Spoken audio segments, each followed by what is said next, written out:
In the news tonight, PNCR criticizes cash grant distribution as government targets 300,000 beneficiaries by year-end, which reinforces citizens' suspicion that the government is engaging in a mad scramble with no clear structure in place to facilitate delivery. They would cut the checks for those 300,000 persons. That's what it's anticipated will happen. And Minister Edgell assures maintenance plan for Orby Barker Road to ease residents' concerns. So it's not that there is no maintenance plan. There's always a maintenance plan. The reality is we haven't been able to kick that into function because the two parties have not yet connected. The People's National Congress reform has raised concerns over government's handling of the distribution process for the $100,000 one-off cash grant. The party criticized the People's Progressive Party administration for the lack of planning. According to the PNCI, the approach will cause unnecessary challenges for citizens accessing the funds. Party member Elson Lowe. This is typical of a government that has thus far found a myriad of ways to tie itself in knots.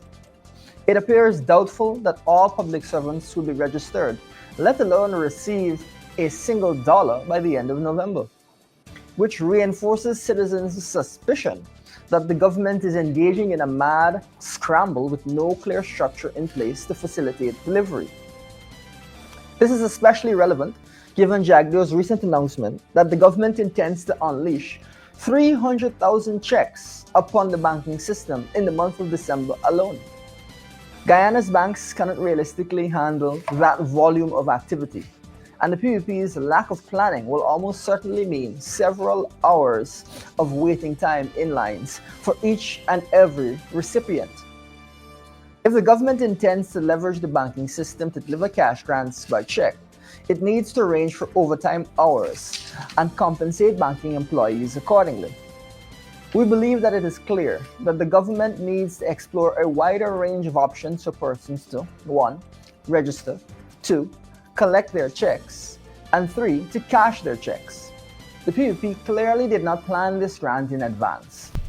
In response, Vice President Barry Jagdeo announced that approximately 300,000 Guyanese are expected to receive the cash grants by the end of the year.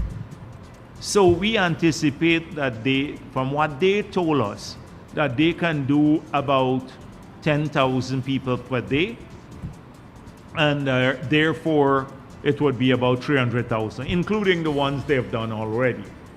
And therefore, they would cut the checks for those 300,000 persons. That's what it's anticipated will happen.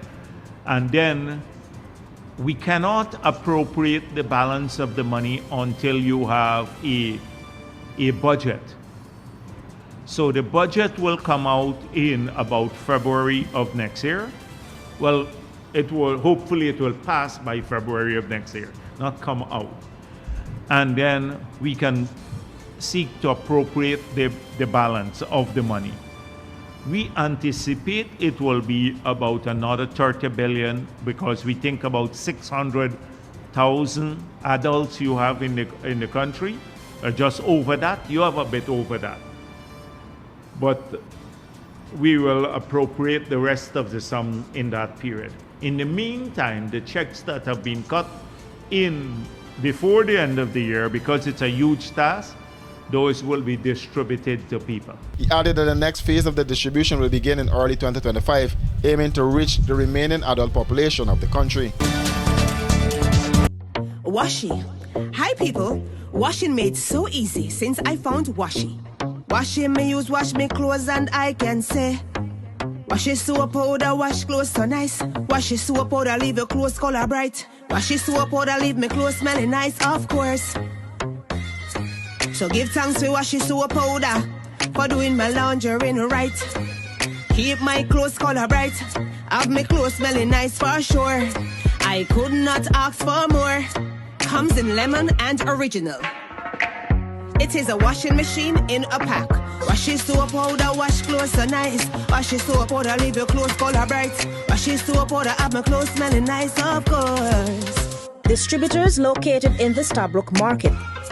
It's here again! The Guyana Public Service Cooperative Credit Union Festive Favorites Christmas promotion is here. Members, here is your chance to win and win big. You can win one of 10 50-inch television sets, over 40 grocery vouchers valued $50,000, one of 10 microwaves, one of 10 vacuums, and one of 10 Samsung cell phones. But wait, that's not all. Members also have a chance to win one 60-inch television, an air conditioning unit, a double-door refrigerator, a trip for two to Kaitro Falls, and a grand prize of $500,000. Yes, you heard right. $500,000. It's Festive Favorites at GPS CCU. To enter this promotion, you must be a member of the credit union in good standing and must have taken your first loan. Each member is entitled to only one coupon. Coupons are available at our Hatfield Street office and our representatives countrywide. Happy holidays from the Guyana Public Service Cooperative Credit Union. People helping people.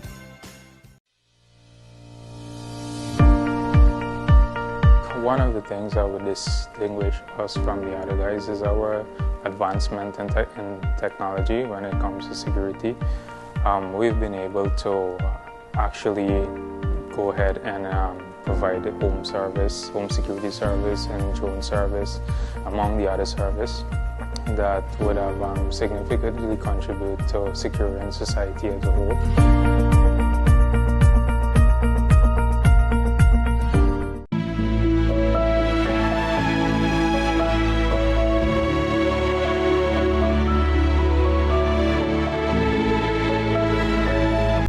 What are you doing? Igloo ice cream. You know it's good.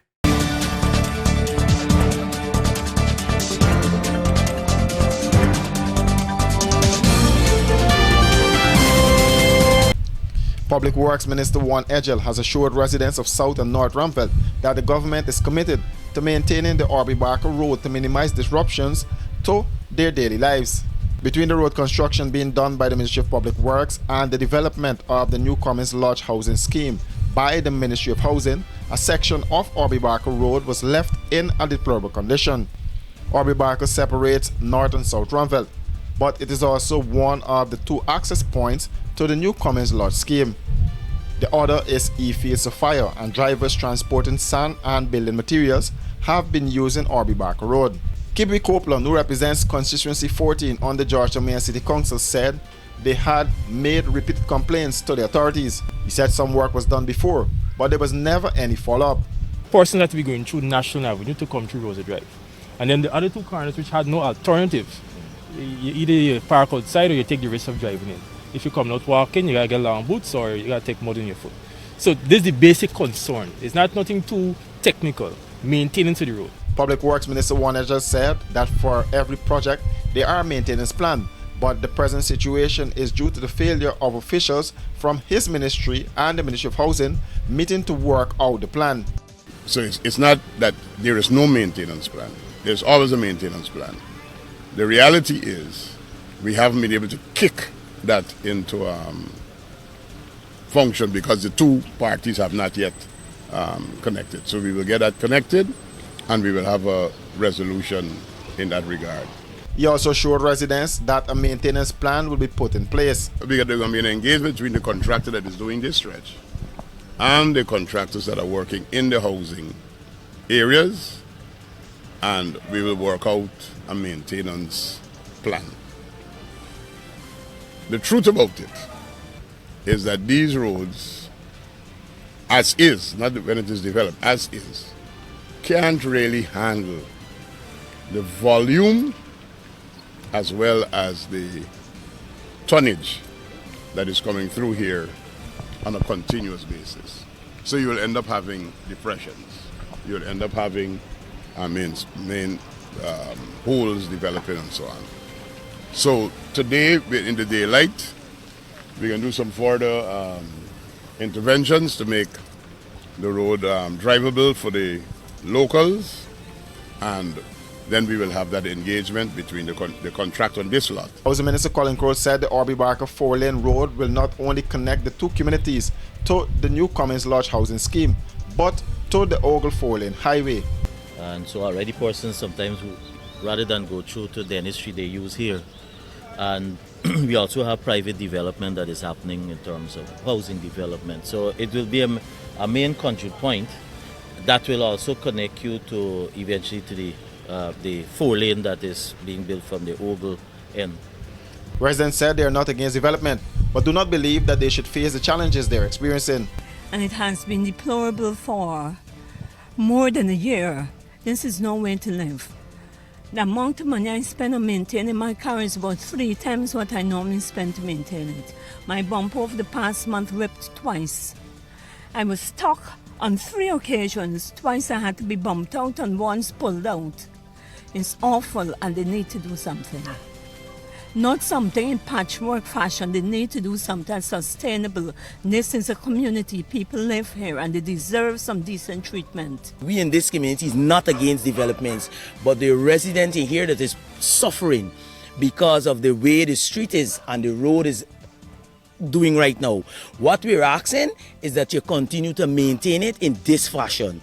Let us always have a proper road that we can come out and come in for the resident, for the senior citizens, and for all the residents at large. On Thursday night, residents staged a demonstration demanding that the authorities fix the road.